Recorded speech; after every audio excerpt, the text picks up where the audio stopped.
نماز جو ہے اس کی عادت کیسے ڈالی جائے، اور یہ جو 5 وقت کی نماز ہے، اکثر پیرنٹس جو ہے وہ میرے پاس آتے ہیں اور کہتے ہیں کہ ہمارے بچے جو ہے وہ نماز نہیں پڑھتے، تو اس کے اوپر بھی انہوں نے کہا مجھے کہ آپ ایک ویڈیو بنائیں اور بتائیں کہ کیسے نا مطلب اس کو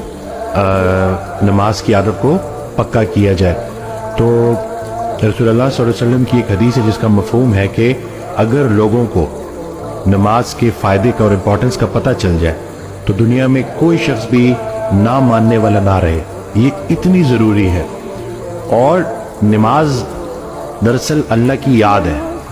ہم جب یہ روزمرہ کے کاموں میں بھاگ دوڑ میں ہوتے ہیں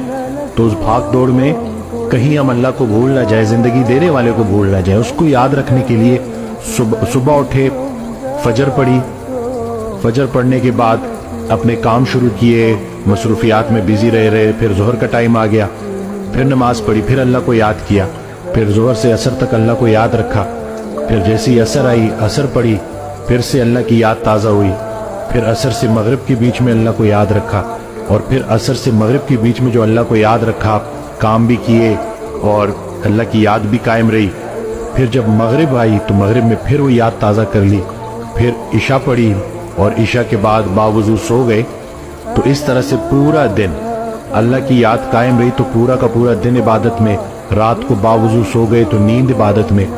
حضرت واصف علی واصف رحمۃ اللہ علیہ ایک آڈیو میں بیان فرماتے ہیں کہ آپ کی پوری زندگی میں سے عبادت کو نکالا جائے گا اور اس کو تولا جائے گا، تو اگر آپ کی پوری زندگی ہی عبادت نکل آئی تو پھر تو نیت ہے جی